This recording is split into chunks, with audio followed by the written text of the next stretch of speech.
Okay, welcome everybody. How are you doing? Good. You have a great break?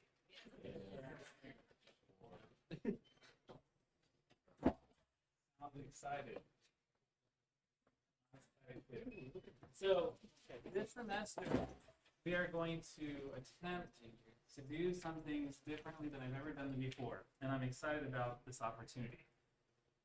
As you saw in the email that I sent last night, we are going to use GroupMe, okay, for kind of in-class participation and feedback. If you want to be anonymous with GroupMe, just change your name. Just change your name. You can be anonymous 291, whatever you want to be. Okay? And class participation will be based on whether or not I kind of get to know you during the course of the semester. Are there any questions before we go through the syllabus? The exits are over here. Okay. So here's our outline for today's course. We'll go through the basic information. We'll take a poll that will be on GroupMe. So if you haven't already added yourself to the GroupMe, please feel free to do so. You're not obligated to do so. It's just an opportunity for you to ask questions. In terms of the course itself, there are a number of details. We're meeting here, so good. That part works, I can tell. I believe we have over 110 students in the class, maybe 120. So we have final exam. I'm not quite sure when it is. Maybe if someone knows already when it is, they went into the system and can figure it out, let me know and put it up there. But sometime in May. And my name is Aaron Mazzeo, and I'm on the Bush campus, as I think many of you typically are. We have an interesting opportunity to come over here. We will have office hours in person and over Zoom at the same time. Okay, it can be a little bit tricky, but we're going to try to make it work. The Zoom link is embedded in Canvas. So you click on it and you'll be able to get there, or just come and see me in D103. Our TA is Trevor. I don't think Trevor, are you here? I don't think you're here, okay? But he's our TA, and so he also has office hours. So we should have office hours essentially 4 out of the 5 weekdays, and I can also stay here a few minutes if you have some quick questions after class. All these slides, it's great. I'm glad that people are paying attention. All these slides are available and on the internet. So if you click on the website I sent out, that's a new thing as well we're trying. Okay, we're going to try to put a lot of what we're doing now. So the website is right here. And you can go to today's session, introduction, and physical units or units. We are also attempting to record the videos, not on Canvas, but on YouTube. Okay, so they should be available on this webpage as well. We will get to do some new things in software as well. So we're trying to use readily available resources. So if you haven't tried FreeCAD, it's probably a good reason for that, because we use SolidWorks here. But for the simple geometries that we'll be using, this is more than adequate. We have an opportunity to do a little finite element analysis. So 3-4 Max is what we've selected. It's also open source. It installs pretty quickly. And we also, if you've gone to the website already, you see that there's a document, a notebook, that you can follow along for most of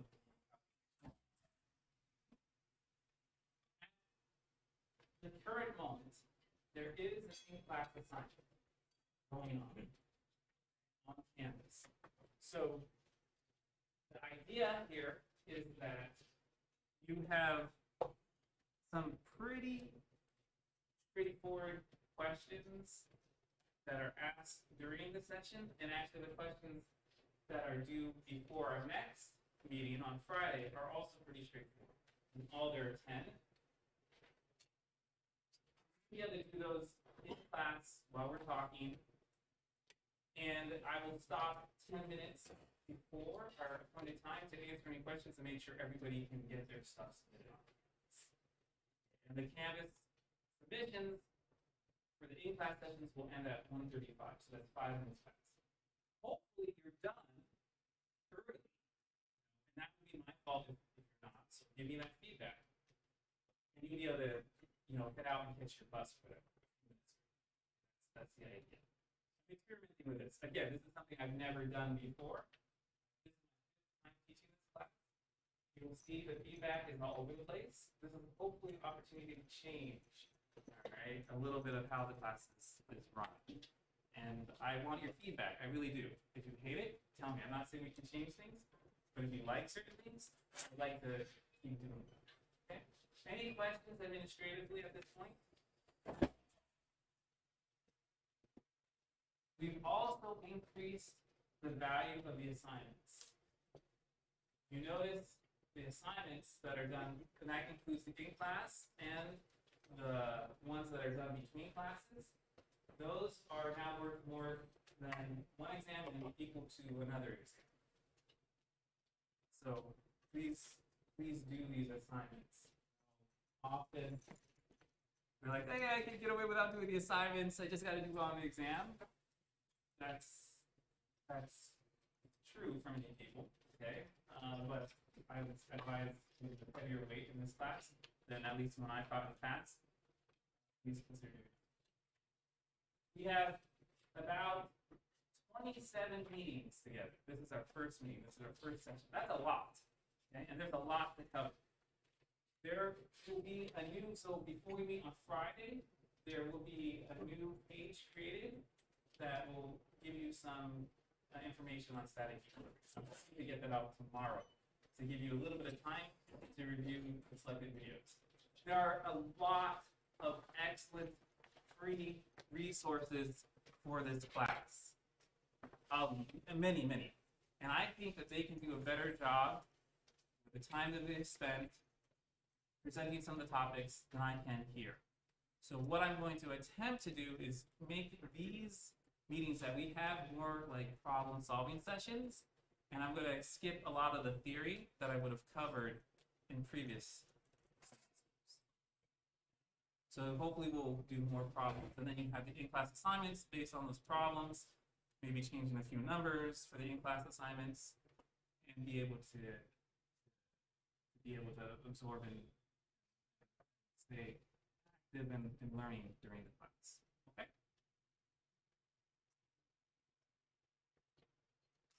So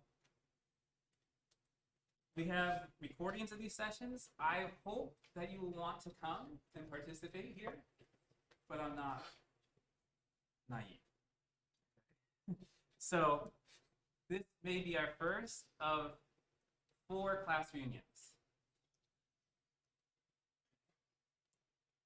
Please be here, though, for the other class reunions. Please make it a priority. And if there are issues, please, on the syllabus, I didn't include it here, but there's the contact information for the Dean of Students. The protocol is still that you have to send me a message. Okay, we need to work things out, but it's also that you contact the Dean of Students if there's something going on. So please do those things, because when you send me a message, I'm going to ask if you contact students. This is a wonderful university where we care about taking care of each other. So there's also a link to the ODS information. Please submit that to me soon in a timely manner. And as the ODS has instructed us, it doesn't apply retroactively. It applies from when we get the letters. So please take care of that. Assignments are in Canvas. We already covered that. I think we're we're pretty good on a lot of the background. So let's use GroupMe. All right. Here are the questions. What are two materials that shape your everyday life? And you also have an opportunity to punch these in to your Canvas assignment. Although notice it's for 0 points. So it's okay to skip them, but I would love to hear what you have to say. Okay, so what are two materials that shape your everyday life? Why do you think these materials sometimes break? And what would you like to learn about mechanics materials? So yeah, let's take a few minutes. You can light it up, I guess.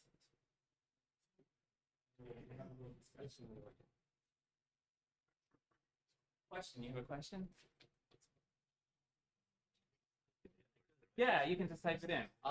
Yeah, there's just, yeah, it's just, and then after this class, you can all mute this channel if you like, right? Or you can mute it now because it's about to get heavy. Oh gosh. Okay, so what are people putting in here? Okay. Steel and concrete. What? Steel and rubber. So steel is an amazing material. And in this class and in DMC, you will learn more and more why. Okay. But one of the wonderful things about steel is that you can heat treat it and you're able to get, or you can heat treat it or you can plastically deform the outer layers of an object of steel.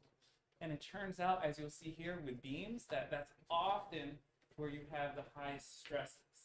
So it's like super wind because you can treat it on the regions where it could be experiencing the most stress to experience and handle the most stress. Yes?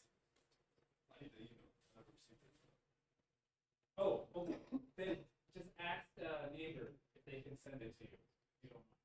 You should, yes. So if you're not on Canvas, send me an email. I can't do 5 things at the same time, but send me an email and we'll make sure that you get on Canvas, right?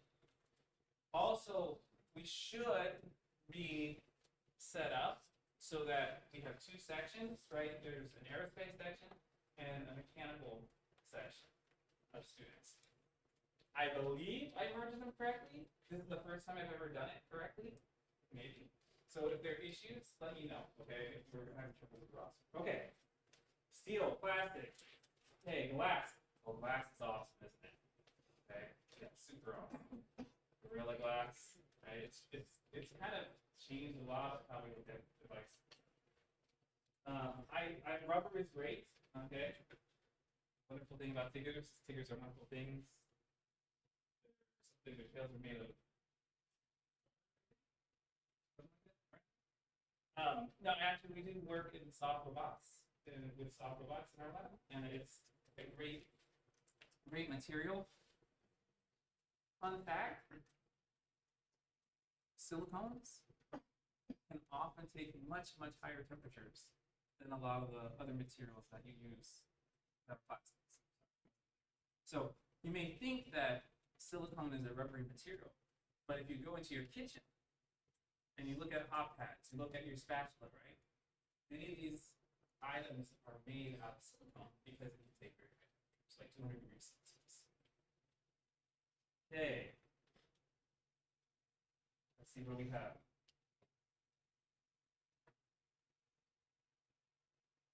Yes, we are definitely going to learn about stress. And we're definitely going to learn about stress. How much stress did you cover in statics? You covered shear stress, okay, and probably some axial. You did? Did you all? Because we're still working things out, right? So I don't think you cover a lot. It's usually thrown at the end. Is that correct? Yeah. It was at the end, right? We're going to cover it all. Silicon. Yeah, so silicon, not to be confused with silicone, right? Silicon is an amazing material, a semiconductor material. But silicon is in silicone, right? But silicone is the rubbery stuff. Plastic and wood. Yeah. Has anyone put anything here about 3D printing? Are you guys fans of 3D printing? Yeah.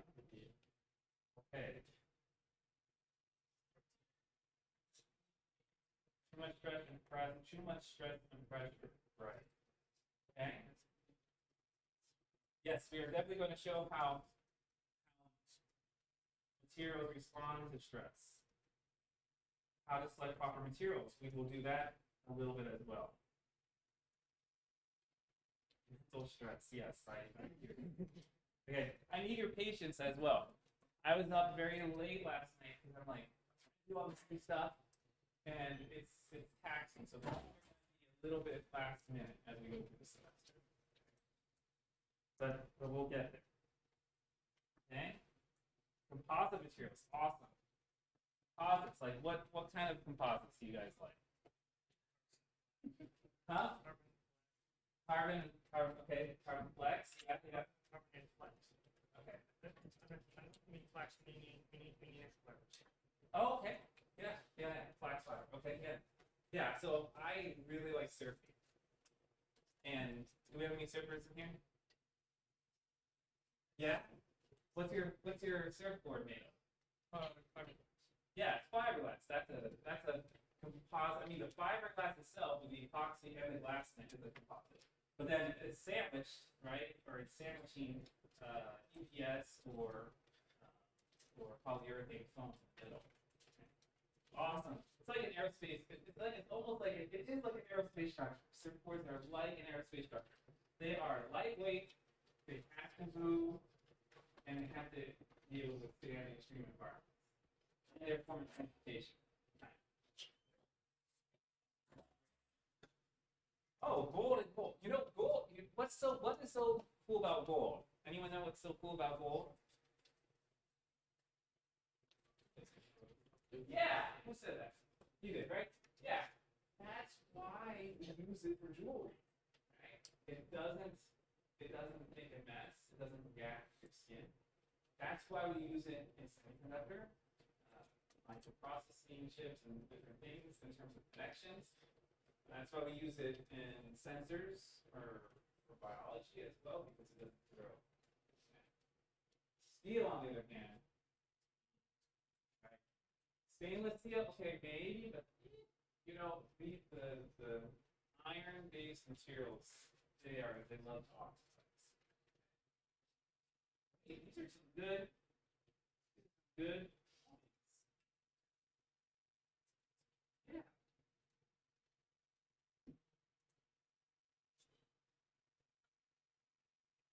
Okay, yes, I want to make you smart. That's right. I want to make you smart, all right? This is great.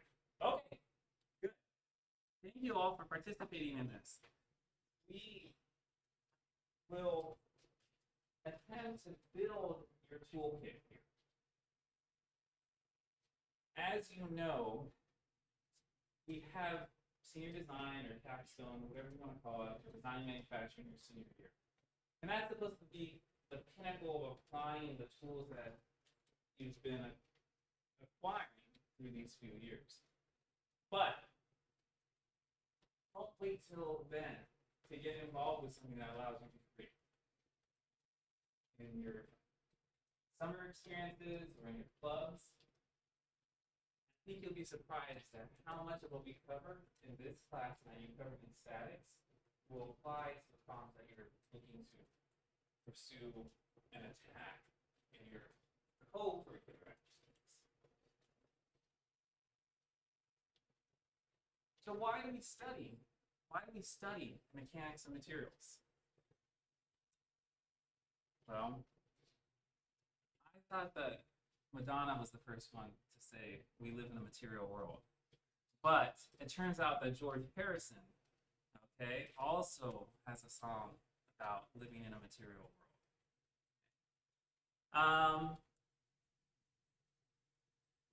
It's a hard knock life for mechanical and civil engineers who make things.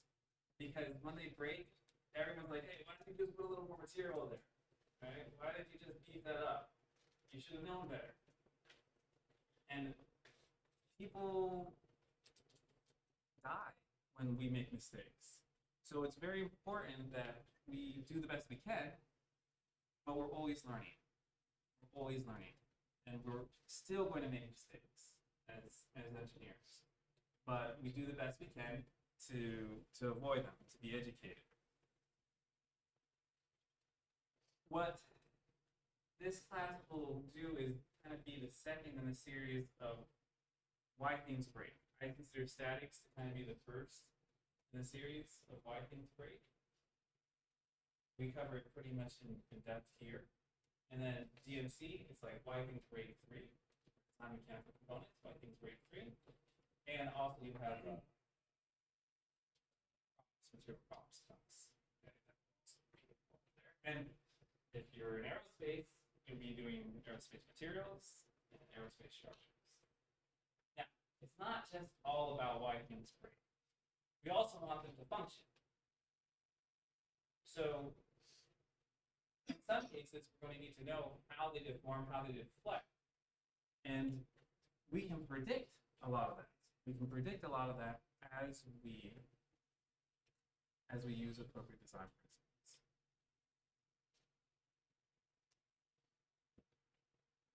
One of the salient features of this course is that we take what you did in statics, those plots, internal forces, internal shear force, internal bending moments, and then we connect them to stress.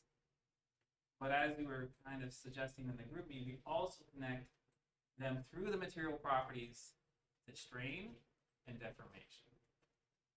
And by the time you're done with this course, you'll have a good idea of how material properties are communicating between stress and strain.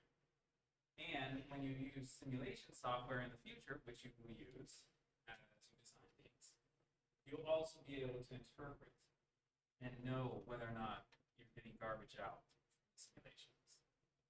So, again, we're giving you tools. You may not use these tools on a regular basis, but the concepts, I hope, will stay with you through your engineering careers. Now, in this class, there are 3 structures that we're going to be analyzing. The first is the bar. This is axial loading. This is what you see a lot of us doing very simplistically in material testing, stretching a piece of material. And it turns out it's a very, very revolutionary and powerful concept that you can take a little bit of material, apply some loads to it, look at how it responds, and then without taking the whole bridge, without taking the whole car, without taking the whole civil structure, whatever it is, and putting it in a testing machine, you can have an idea of how it's going to respond. The shaft, we'll talk about both of these and the third one a lot. The shaft is where we apply torsional load. We take something, an object, and we twist it. Okay, we twist it. Now, in this class, typically these are going to be cylindrical. And the bar, it could be cylindrical or it could be some type of prismatic structure. And, of course, the beam. You guys have spent a lot of time with beams. And there are different types of loading, and I was kicking myself a little bit as I was going to bed late last night. I didn't get the distributed loads in. I didn't get much on the moments, okay? But they'll be coming. They'll be coming back. On Friday, we're going to review statics, essentially. So if you're like, oh, it's been a long time, like a few weeks, we'll have a chance to reconnect on some of these topics. So axial loading, torsional loading, and transverse. So in transverse loading, right, what we mean is that there is a force maybe acting orthogonal or normal to the axial direction. And there could be distributed force being applied to it, there could be a moment being applied to it. And we'll also cover a great deal about one of the things that would be fun and exciting is looking at problems that are what we call indeterminate. In other words, you can't just use equilibrium. You have to look at something about deformation to be able to figure out what forces or what the moments are, what the stresses are, and what the strains are. Yes. So depending on how those forces are affecting the thing, depends on what we call it, like the bar shaft or beam. Right. So if you have a cantilevered beam, right, where it's just one end and it's you got a force on the other end, that we consider to be okay. That's determinate. I can do all of that by equilibrium. This system, we know something about it, and because it's the force is in the middle, that means that it's symmetric, and so these forces balance out. But you can have beams where, say, we have clamped on both ends, fixed on both ends, and we apply force, okay, somewhere along it, and without knowing something about how it's deforming, without looking at geometric and constitutive, in other words, material property connections, we can't actually solve. So that'll be one of the powerful things that we cover in this class. So, axial loading on a bar.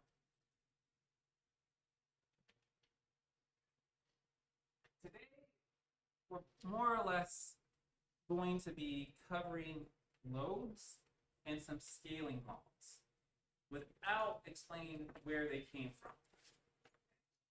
So it'll be a little bit more clear in a few minutes what I mean by not explaining where they came from, but you will be able to keep these rules in mind once we do the derivations or we watch a YouTube video that has done the derivation and then we solve problems using those derivations.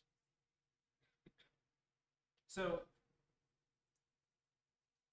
we're primarily concerned with the forces as external loads on a bar. And you probably know this already, but often we have imperial units and we convert them to metric units. Now, the magnitudes of the loads, they can range from piconewtons to meganewtons, right? So piconewtons, that's 10 to the minus 12. Mega is going to be a prefix we see a lot in this class. Okay, but not, you don't see it so much in terms of force, meganewtons. That's a lot of force, and we'll do an example when we get kind of into that range. But you're going to see it a lot when we talk about stress, right? 10 to the 6 pico. Also, we're not going to see many things with piconewtons. So here on this image right here, what we have is DNA. Okay, that's been fixed to some type of functional probe, and this is actually a cantilever, and this is fixed down here somehow to a substrate. And the conventional method of using atomic force microscopy is to shine a light or a laser onto the reflective backing of this cantilever, and based on how the cantilever deflects, it moves the light and gives us a measurement of force. These are very small forces. Very small forces. They are able to measure these very small forces using this cantilever, or cantilevers like this. And we're talking not just 10 to the minus 12 newtons, but even 10 to the minus 14 to 10 to the minus 11 newtons. So very, very small forces. The dimensions might be nanometers to meters. Okay? So DNA is about 3 nanometers in its diameter, and hydrogen is a fraction of that. It's like 0.1 nanometers. So very small amounts. I haven't written a problem that's at these very small quantities, but what's really cool about mechanics is that a lot of these relationships, they still hold, they still work. We're still looking at stress, we're still looking at strain, we're still looking at elasticity. Okay? The DNA behaves like an elastic bar in this range, but then as you apply more tensile loading, or you go beyond, I'm not sure. I know with tensile, it can kind of begin to buckle and unravel, and then it behaves in a nonlinear way. That's not like a bubble. Okay? It's not like the DNA just instantly rips apart, but it actually goes into a different coiled form. I'm not quite sure what happens in the compression, but my guess is that this would lead to also to some form of buckling. And we should get the buckling at the very end of the class. So, yeah, radius of hydrogen is 0.1. Now, this is getting to one of the problems on the in-class assignment. So I would open it up pretty soon. We use bars as posts in compression. We use them for cables in tension, or we could even use them as columns. We use them as members of trusses, and you've seen lots of bars. One of the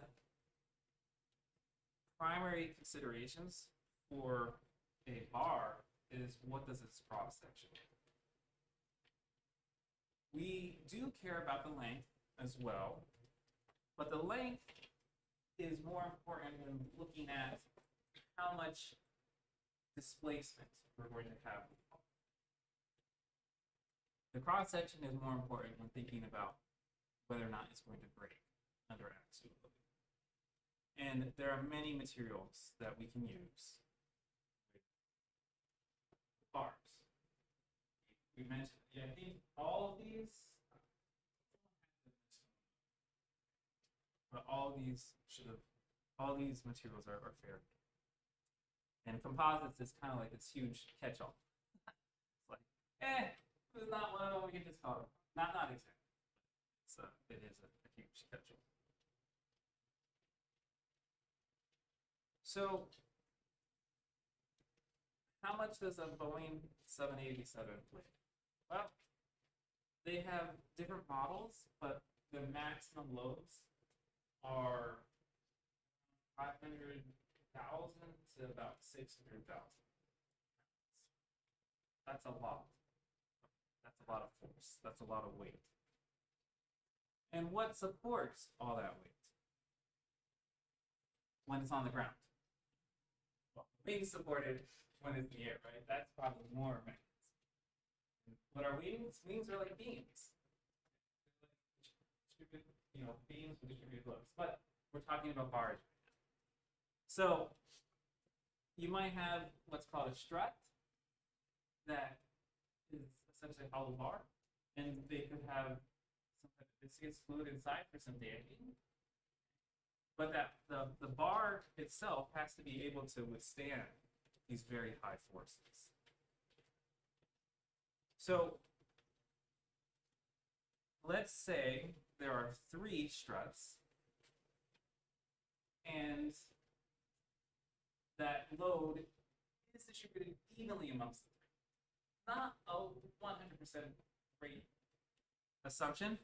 If you look, right, there are 1, 2, 3, 4, 4 wheels here, 4 wheels here, and 2 wheels up here on the front. So it gives you a suggestion that no, there's less force being applied at the front. But nonetheless, here's an assumption. So another way to express 183,000 pounds is to call 183 kinetic, right? And in this case, we just put the negative sign because typically when we have a force on an axial member, we define as positive in tension and negative in compression. So if we want to convert this to kilonewtons, right? We already had this expression previously where we have 4.45 newtons is equal to 1 pound. So it's a pretty simple conversion. Now, here's an important question.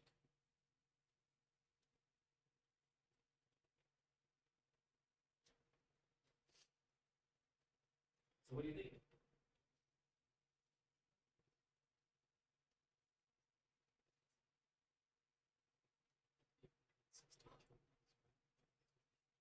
How much is an elephant weigh? Okay. Some, yes. Are in that ballpark. It's true. A baby elephant can weigh 100 pounds for this sport. But some African elephants get up to 5 tons. Okay, so, and the adults are, the male elephants are heavier. But yes. So 5 tons is not the largest elephant, but that's what I did.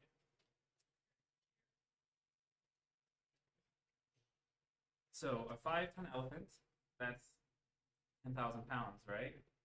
So that actually makes this not too bad because we have 183 kip minus 183 kip, so we're at 18 elephants. So you could, let's imagine 18 elephants somehow on each of those joints. Elephants are more benign than, some other types of things that are very okay. So now, what happens if we change the dimensions of a cylindrical bar? Let's say, so we were talking minus 183 kip. Let's just say that we have not a hollow bar, but we have a solid bar that supports 200 kip. If the diameter were 3 inches and its length were 6 inches, how would the amount that we can support with this bar scale with changes in these dimensions? So, in other words, I'm asking a question. If it's 3 inches and I make it 6 inches, how much more force will I be able to handle? If it's 6 inches long and I make it 12 inches long, can I handle any more force? So, what do you think? Change the diameter. How do you think it scales? If I double the diameter,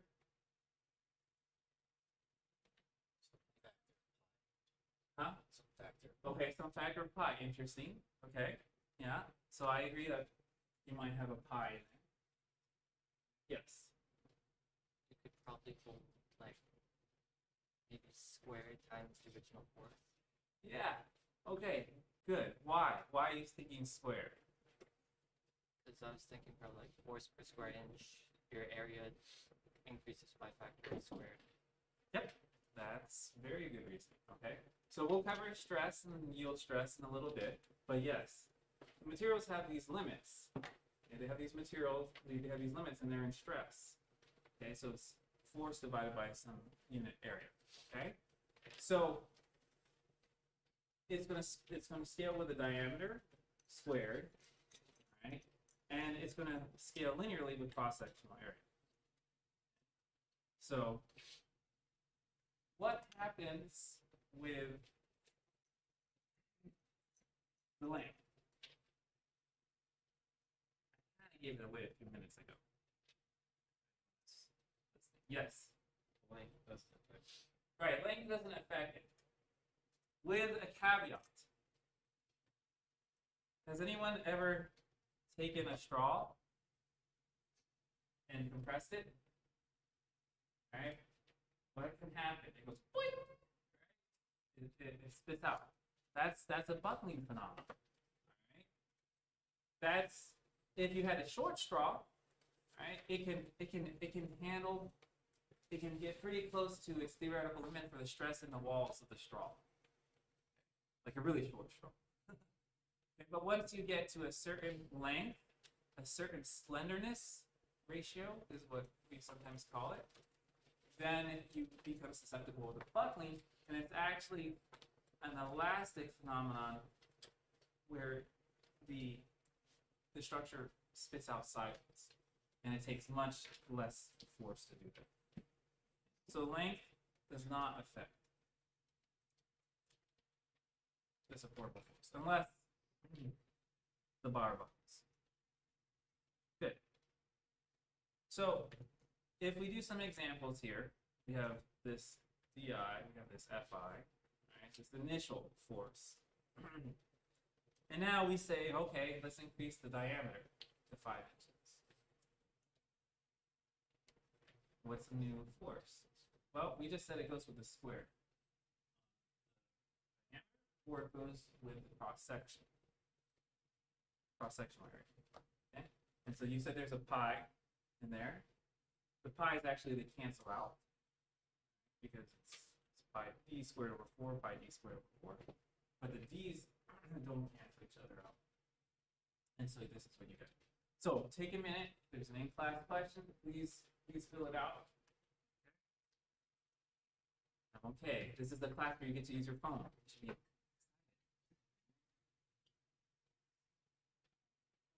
now, if you want, you can also go with Colab.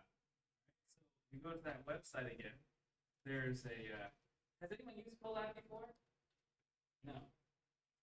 Has anyone used Python before? Yes, a little bit. All right. So it's not scary. Okay, it's not scary. It's actually extremely benign. I'm not expecting you to write your own code. It's just a bunch of scripts, like some other language of technical computing that we use. And you can go in and you can run it straight off of, you pull it up and you should be able to just run it. And you can change numbers, but if you need to change, if you want to save your work, you need to save it to your own Google Drive. But anyway, so here you can see we've done some of these same calculations, but they've been done in IPython or on Colab. And you can pop in your numbers there, but these calculations are not too common. One thing to note is that they don't have a little caret for the exponent, so you do asterisk asterisk. That's maybe a little bit. But other than that, it's very straightforward. There are also some issues with making the outputs look good, so you can use route. You need to import, at the beginning, you need to make sure you run this one, and you can run each of these sections by hitting Control Enter. That's the shortcut. But you don't need to worry about doing Colab. It's just an extra tool and an extra way to give you a little bit of. And all of this information is in the slides as well. Questions, comments, concerns? Yes? Formula is the exact one that you use. Okay, all we're doing is this one right here. Over area old.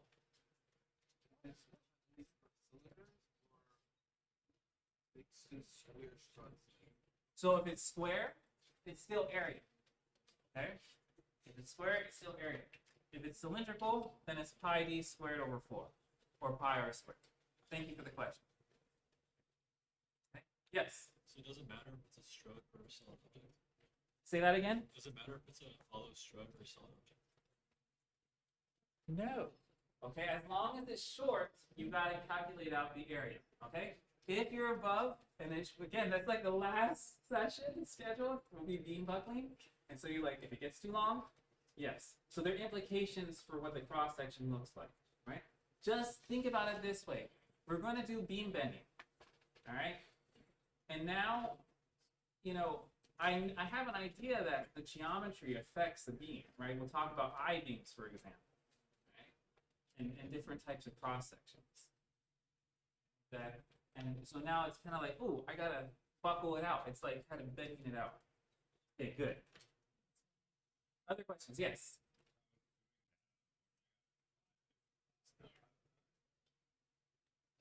For oh really? Oh. I'm not quite sure because this is 200 and it should be scaling with a d squared. The 5s and the 4s cancel themselves out. So I'm just doing 200 divided by 9 times 25, getting 200 divided by 9. Why are you doing that? diameter squared. Right, so it's got to be the ratio. Yeah, it's 200 times 25 divided by 9. Yes. Yeah, That's 525. Bigger. Did you use the 200 or the 183 for us? Oh yeah, that's why. Thank you. That's why. So let's change that. Thank you. See, I already made my first move.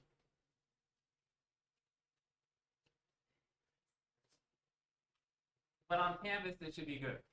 Okay, Canvas is fine.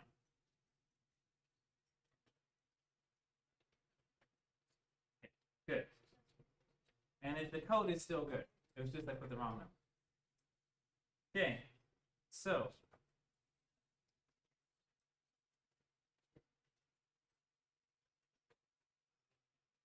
okay, so this number is going to be different too. It's going to be a little bit bigger. But this is where we get to the meganewtons. Okay. All right, and then you can also do plotting. If you want, you can.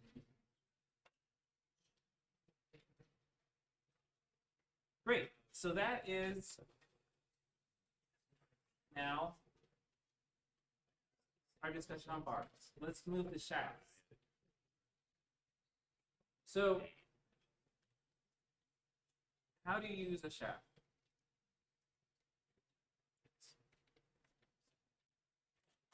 We may use it for transferring rotational power.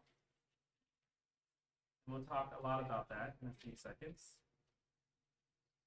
in terms of transmission. But these are some examples. In the old days of using a water mill or water wheel, okay, you get that power onto a belt and you get it to a shaft.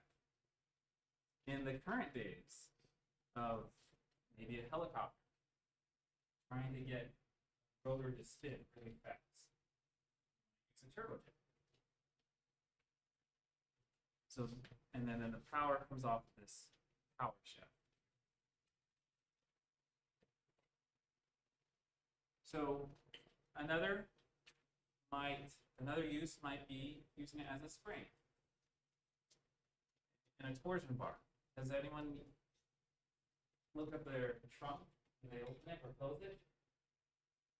There may be a bar going across it that allows you to open and close it. And then suspensions, especially many trucks, right? They have torsion bars underneath. Some of them are even adjustable. So, like this is an example. The red, these are the torsion bars. Okay, so it's not just all in some type of fancy spring system. You still have the damping happening in here, but the springiness is facilitated by a torsion bar. So the dimensions, practical dimensions, millimeters to meters. And I limited the materials here. Really, it makes a lot of sense to use steel. It makes a lot of sense. You have a very high elastic modulus. You're able to handle a lot of shear stress. Okay, so let's see if my calculations came out right on this example. So we have a cylindrical shaft under torsion. And we're going to say it safely supports a torque of 100 foot-pounds. So how is this torque being applied in this case? Well, it's being applied on one end, and then the wall is supporting a reaction. It's providing a reaction. Okay. So here we go. There's the torque. And we'll talk about conventions later, but often we try to write a positive torque as having an axis coming out of the end. So here's the question. How does the safely supportable load scale with changes in diameter, sectional area? What do you guys think? This one is less obvious.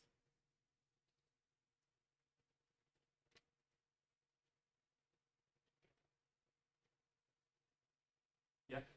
Some function of diameter and length together.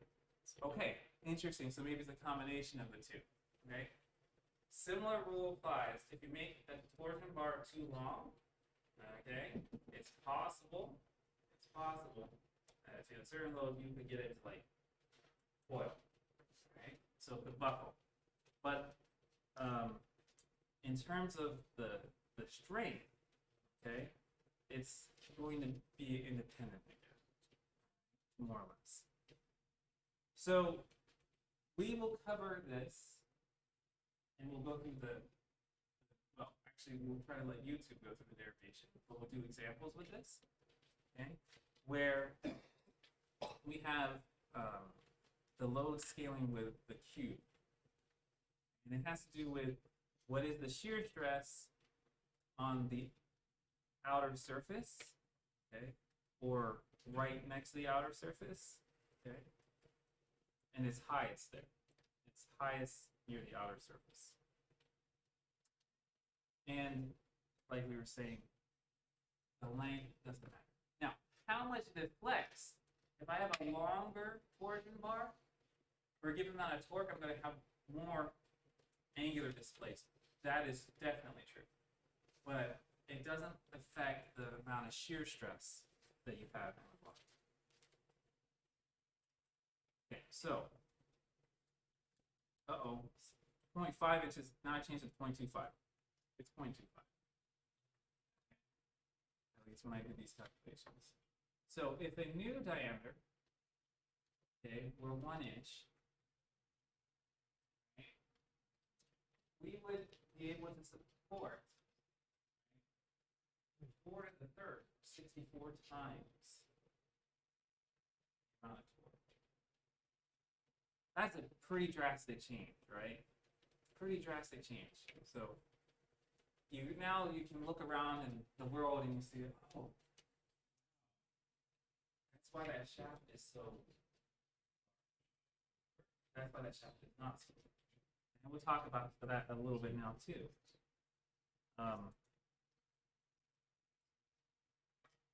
So fact check me on these things, but I think that math is more or less straightforward. At least this part is the 6400. Hopefully the rest is correct.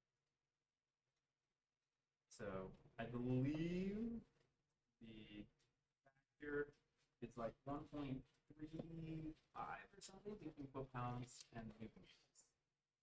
I say 1.35, 1.36, something like that. Oh, I have it. There it is, 1.36. All right. Now, in statics, we often say no velocity, no movement, right? But really, we're, now you guys are up on the game, so you know it really means no acceleration. So we will do problems with shafts that are rotating at a constant velocity, and they're rotating and they have torque on either end, right? Because it has to be in equilibrium, but it's not accelerating for our case and our intents. That's how we transfer power. Work is force dotted with displacement. And we can use this when we think about rotational work. So if you want to know how much work you've done, you could integrate, for example, the force profile and the distance away, from the center, and the amount of displacement you have to figure out what the work is. So that would be FR theta. Often, though, if we're dealing with power systems, we are concerned about power. Okay, power systems power. That's redundant, right? Oh, and this is just showing. Okay, I can move a cylinder some distance, apply force over that distance, and we know that the distance of the roll is r theta. So the power is the derivative with respect to time of work. And if the force is constant, then what we care about is the theta dot. So the r, if r is constant, F is constant, then all we care about is theta dot. So another way to write this is that the power is equal to torque times omega. So let's think about how it's spinning. This is usually not something that we're thinking about when we're looking at how much is it twisting, but it is relevant to figuring out the torque involved in the system and the amount of twist that we have associated with it. So let's say we have a torque of 100 foot-pounds and we're spinning at 10 RPM. Yes? Can you go back to the last slide? Sure, there you go.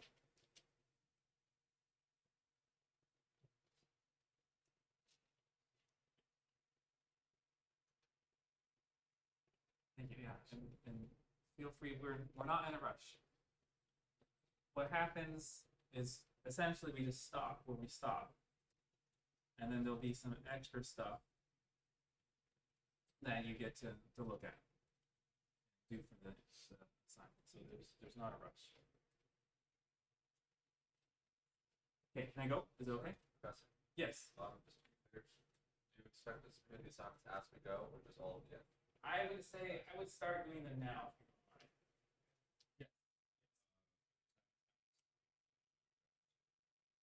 I put in to be within 3%.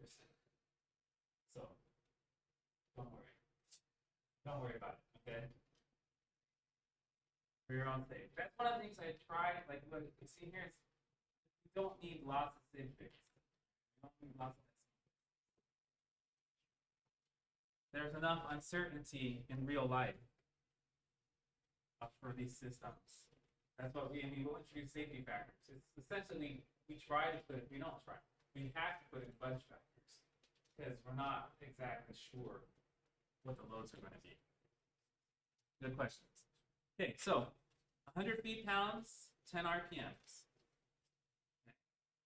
So we can do dimensional analysis on this. So, we write out the 100 foot-pounds and 10 RPMs, and the units don't get us to something that's convenient. We can say, oh, it's 1,000 pounds RPMs. People don't walk around saying that's power. I mean, it is power. Pounds RPMs, but that's not a standard unit.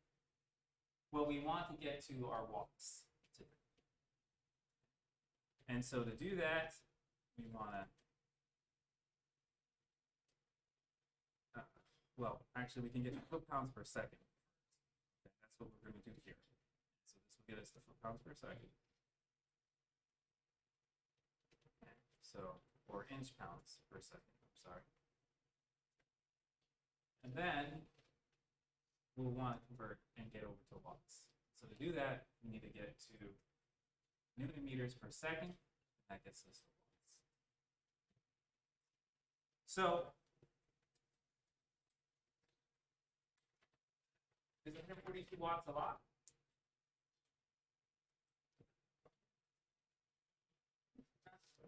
It's a medium. It's a medium.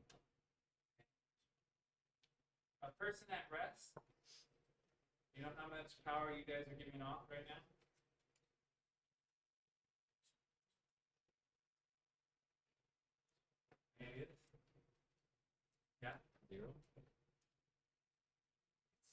Well, no, you need homeostasis, right? So your body, even though you're doing nothing, like you're not doing F.R work, you're burning heat, right? You're digesting, okay?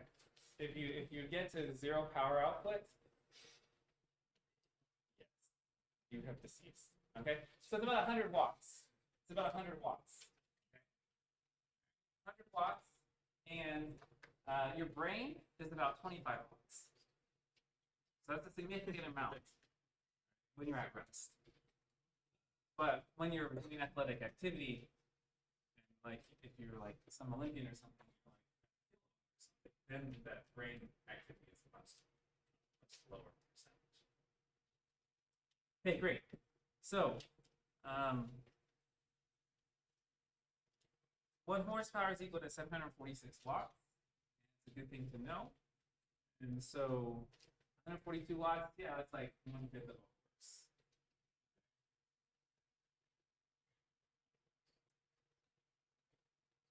Now, what happens if we want to maintain power and go to a higher speed? Well, it's a ratio. It's a simple ratio, right? We have our power here, we have our torque, and our angular velocity here. So we need to make sure that if we increase the speed, that we decrease the torque. And that is what transmissions do. Transmissions allow you to adjust this ratio between speeds and torques. And in internal combustion engines, we get peak power when we're rotating at certain speeds. And so you keep adjusting that ratio through multiple gears. With electric vehicles, there's an amazing property that you get extremely high torque at low speeds. And so electric vehicles right now are primarily single speed. They have a transmission that reduces by a factor of 9.5. We'll do this in a second. From the engine speed, from the motor speed to the wheel speed. And in a utility vehicle, that ratio is even higher. Reduction is higher. So, a few notes on power and torque. How much power is available from a standard US wall socket? Any ideas?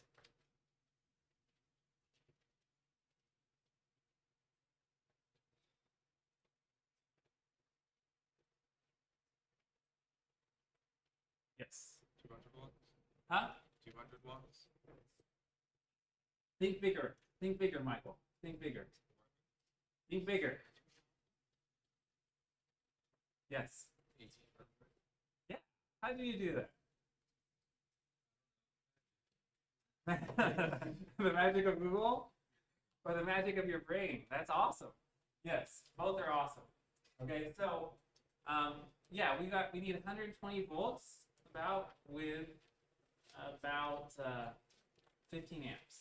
Some circuits, some outlets, they have an extra slit in them, and they're actually 20 amp rated. Okay, so it goes even higher. So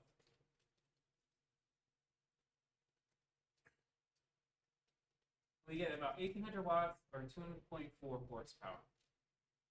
Now, that we don't always, when you plug something in, right? This is electrical engineering 101 for mechanical engineers. Actually, we have a class like that. But like, right? Obviously, not everything you plug into the outlet is pulling that. Right? But V equals IR, so if you have low resistance, low effective resistance, that's when you start pulling more current.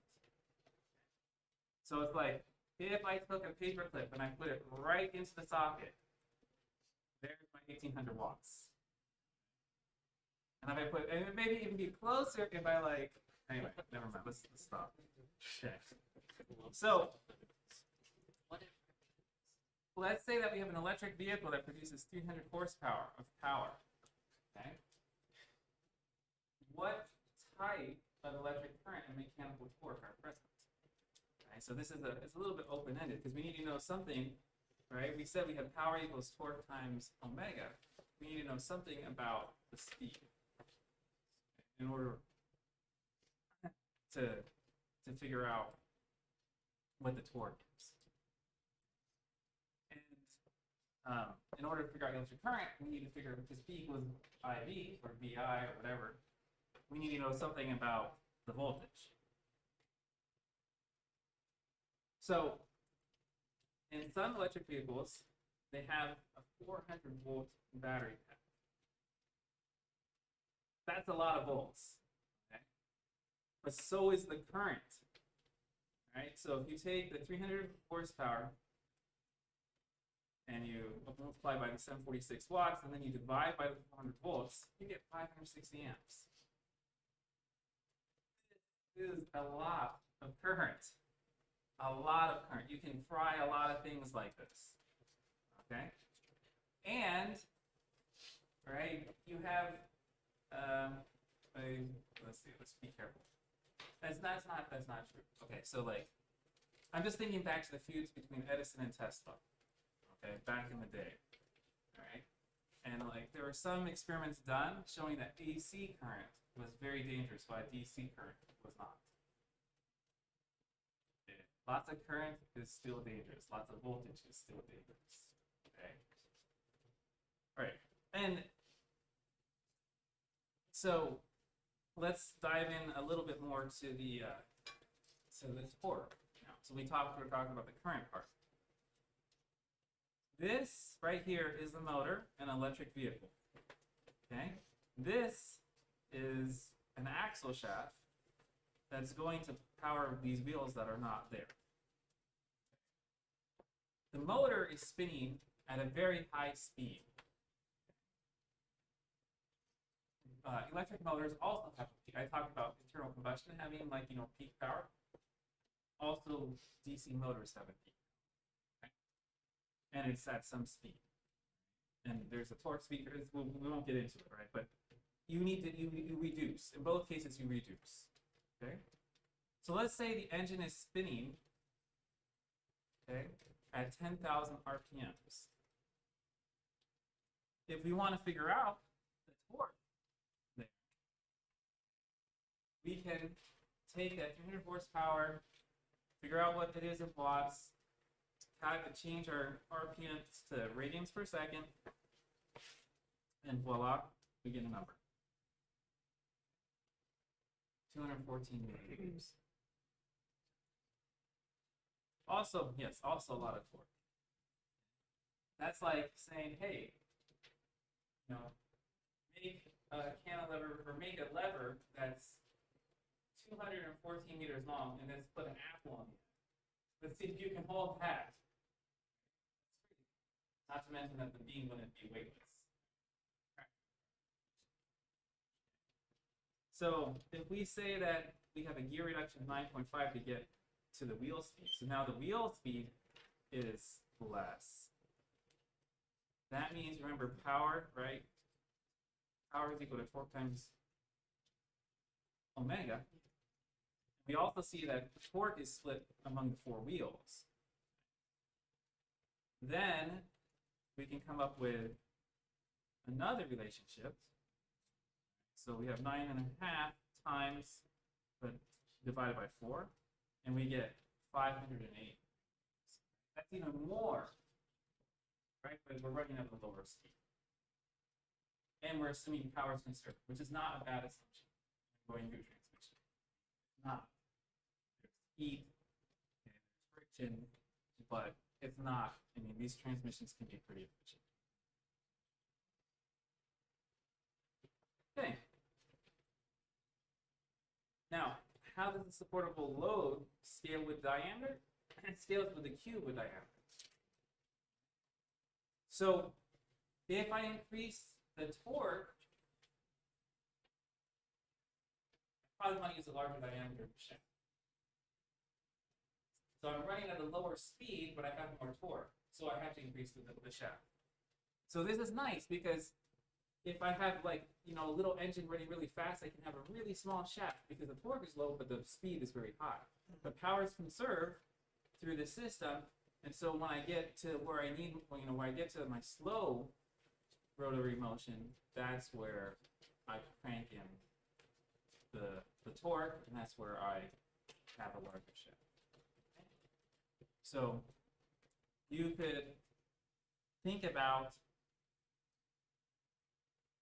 how I have this kind of increase, right? It's essentially 9.5 divided by 4. A little over a factor of 2, increase in the torque, but then I had to take the cube root of this. And I would probably want to increase my shaft, assuming I'm using the same material. Same material, you know, if it's hollow, it could, you know, the diameter would change. This is just how you can go about it. So we've talked nothing about the underlying physics, but we've introduced a few scaling rules to allow us to be able to make some predictions for how I would have to change the diameter, how I have to change the shape. So if I were a cave dude in, you know, some type of whatever environment, and I'm like, hey, you know, my hammer broke, but I know that if I make it this size, right, it's not going to break. And then if I'm like if I work out a bunch and I get twice as strong, right, how do I need to scale the diameter of my hammer? I'm not sure. I don't think they did that exactly. But you know, they did in a sense, right? They're like, hey, I can't use a twig, right? So you get an intuitive sense that, oh, I gotta make it bigger. All right, well, how much bigger am I gonna? Okay.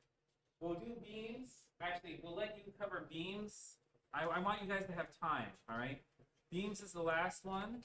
All right. So you just get to kind of look at these slides on your own. Okay.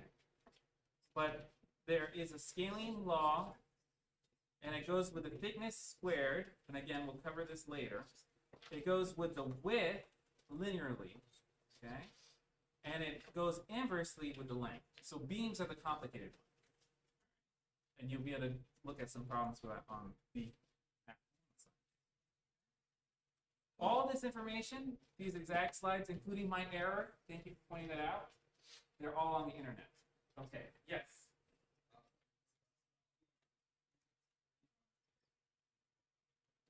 Okay. Yeah. Okay, well then let's work on them now. All right. Be a lot more time. You can do fewer. Fewer in the future. And should we pause? Okay.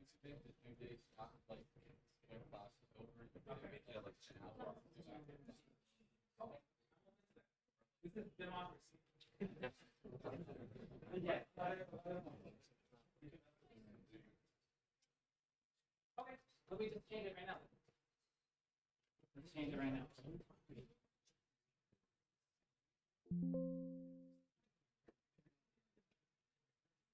We've got 5 minutes left, right? Okay. So I will stop the video broadcast though, because that would... All right, any other questions? Technical questions?